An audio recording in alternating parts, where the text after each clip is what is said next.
Эми Бурхану таману деген эмне? Кудай Тааланын экөө экендигин ушул акылый далил өзү жокко чыгарат. Бурхану тамана.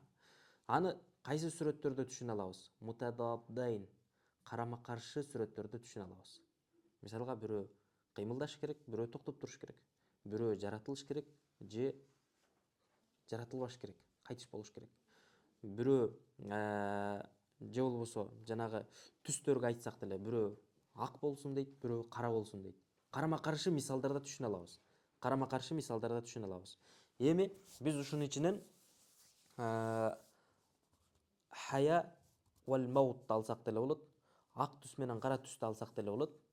Мисалга Айжигитти айтайлы да. Канча жылдыр өлдүң? 2007. 2007-ни алайлы. Айжигитти жаратуу боюнча 2007-де. Эгерде элестетсек, эки кудай бар депчи.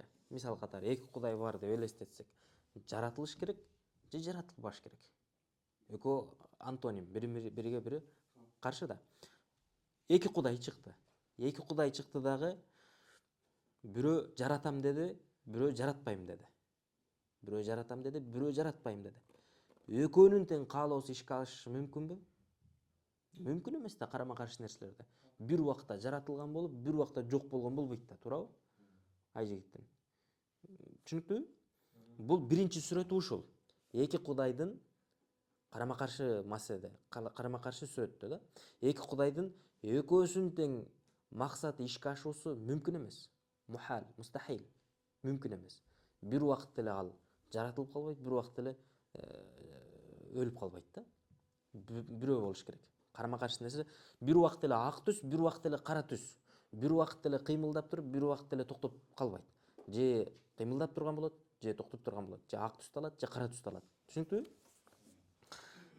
Биринчи вариантта эки кудай тең жокко чыкты.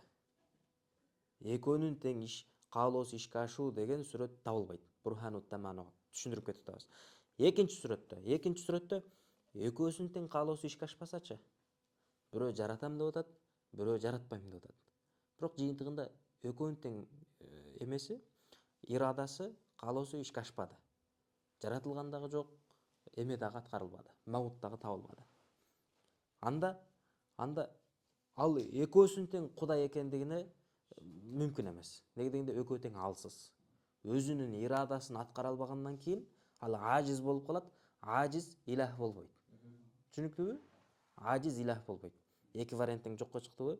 Эки кудай эле. Бул жерде 3, 4, 5 кудайга кеткен жокпуз. Эки эле кудайда ушунча ызы чуу болот. Эки эле кудайдачы. Эми үчүнчү вариант ушуну эстеп калга. Ман лам танфуз ирадатуху ва хувал ажиз. Үчүнчүдө эми экөөнүн бирөөсүнүн ирадасы ишке ашат. Бирөө жаратам дейт, бирөө маут кылам дейт. Экөөнүн бирөөсү ишке ашат, экинчи тараптыкы ишке ашпайт. Ирадасы ишке ашпайт. Кимдики ишке ашкан болсо кудуреттүүлүгүн билдирет, ишке ашпагандыгы ажиз болот дагы ал кудай болбойт. Ишке ашпаганды ошондо бир эле кудай болуп калтат да. Акылый далил менен келгенде да бир эле кудай болуп калтат. Түшүнүктүбү? Акылый далил менен келгенде. Эми суроо пайда болушу мүмкүн. Ошол Бурхану таманута эки кудай жок, бир эле кудай деп элестетип атпайбызбы? Ошондо эки кудай бири-бири менен иттифак болуп алсачы деген күмөн калат да. Экөө бир пикирге келип туруп, экөө кеңешип туруп, машвара менен чечип туруп анан кийин иш бүтүрсөчү деген вахым калып калат. Калат да ушундай суроо калат.